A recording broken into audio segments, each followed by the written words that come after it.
कभी सोचा है कि जब एक बेहद शातिर दिमाग और एक बिल्कुल मासूम दिल आपस में टकराते हैं तो क्या होता है?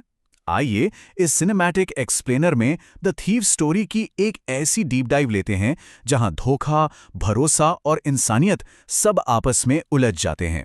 देखने में तो ये बस एक आम सी चोरी की कहानी लगती है, पर सच बताऊं, ये उससे कहीं कहीं ज्यादा गहरी है। शुरुआत में ही ना कहानी हमें सीधा इस चोर के दिमाग के अंदर ले जाती है। उसकी साइकोलॉजी देखिए।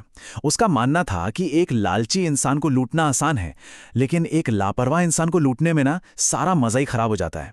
मतलब ये कोई साधारण छोटा मोटा चोर नहीं बोल रहा है, ये एक सीजन्ड प्रोफेशनल का माइंडसेट है जो चोरी को एक खेल की तरह देखता है। तो act 1, the mark and the setup. यहाँ हमारी मुलाकात दो ऐसी अलग अलग दुनियाओं से होती है जो जल्द ही टकराने वाली हैं। अब इन दोनों किरदारों के बीच का कॉन्ट्रास्ट देखिए। एक तरफ है अपना ये 15 साल का एकदम चातुर, अनुभवी चोर, एक ऐसा लड़का जो हर महीने अपना नाम बदल लेता है ताकि पुलिस और पुराने शिकारों को चकमा दे सके। और दूसरी तरफ है अनिल, 25 साल का लंबा, सीधा साधा और लोगों पर कुछ ज्यादा ही जल्दी भरोसा कर लेने वाला एक लेखक।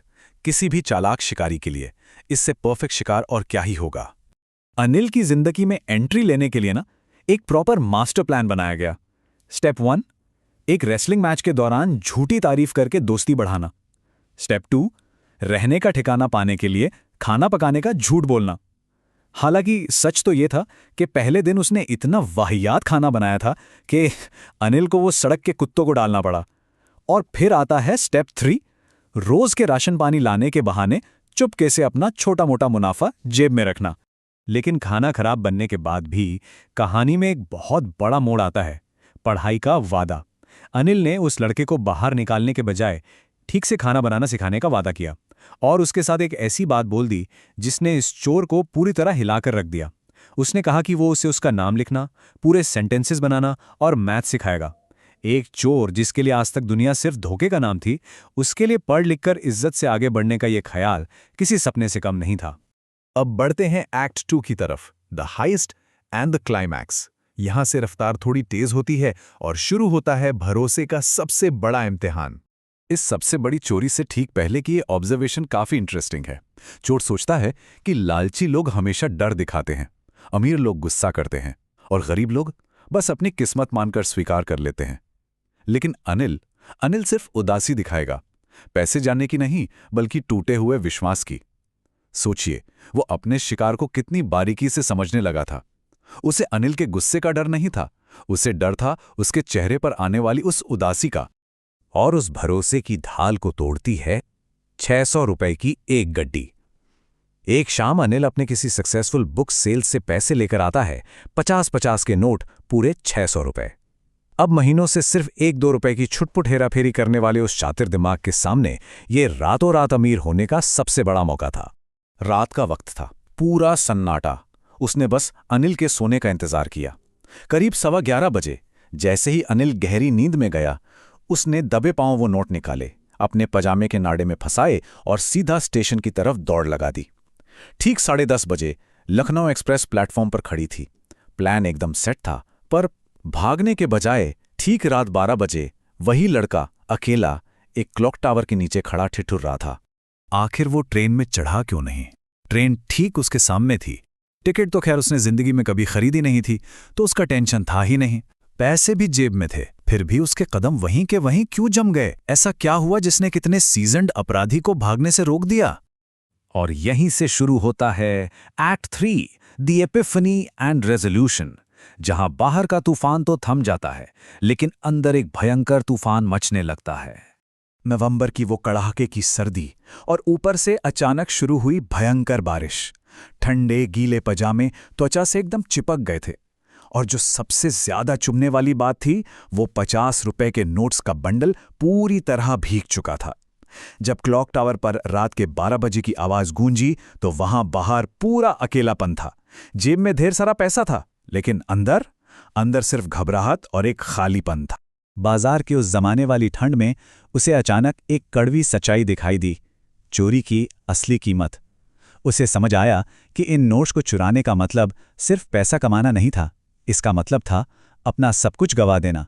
पढ़ाई का वो एक लौता मौका, वो एजुकेशन की रोशनी खो देना, क्योंकि यही वो पढ़ाई थी जो उसे इस छोटे-मोटे छोरी की दलदल से निकालकर जिंदगी में कुछ बड़ा करने की आज़ादी दे सकती थी। देखिए, फर्क बहुत साफ था। चोरी करना और पकड़े जाना बेहद आसान काम, इसमें कोई खास दिमाग नहीं लगता। लेकिन पढ़ लिख कर सोसाइटी में एक रिस्पेक्टेड, इज्जतदार इंसान बनना सच में बहुत मेहनत का काम है। और आज उस चंद रुपयों के लालच में उसने उस इज्जतदार बनने के सुनहरे मौके को पानी में बहा दिया था। जैसे ही ये बात दिमाग में हिट हुई ना, बेचैनी आउट ऑफ कंट्रोल हो गई। वो वापस अंधेरे में अनिल के कमरे की तरफ भागा। वहां पहुंचकर पूरी घबराहट के बीच उसने बहुत ही ध्यान से उन गीले नोट्स को वापस उसी गद्दे के नीचे सरका दिया। और इसके बाद जब उसने आंख बंद की तो अगली सुबह एक बिल्कुल नई शुरुआत उसका इंतजार कर रही थी। अगली सुबह पूरी कहानी आकर टिकती है एक छोटी सी चीज पर, एक 50 रुपए का नोट। जब वो लड़का थोड़ा देर से उठा तो अनिल ने पहले ही चाय बना ली थी और उसने बिना कुछ कहे एक 50 का नोट उस लड़की की तरफ बढ़ा दिया। पर ट्विस्ट पता है क्या था? वो नोट रात की बारिश की वजह से अभी भी गीला था। मतलब वो गीला नोट उस चोरी का सबसे बड़ा जिंदा सबूत था। लेकिन अनिल का अगला रिएक्शन पूरी तरह से चौंका देने वाला था।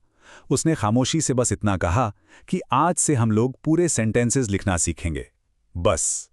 अनिल को सब पता चल चुका था। पैसा चुराया गया, वापस रखा गया, नोट गीला था, सब कुछ क्रिस्टल क्लियर था। लेकिन गुस्सा करने या पुलिस बुलाने के बजाय उसने माफ करने का रास्ता चुना, एक नया मौका देने का रास्ता।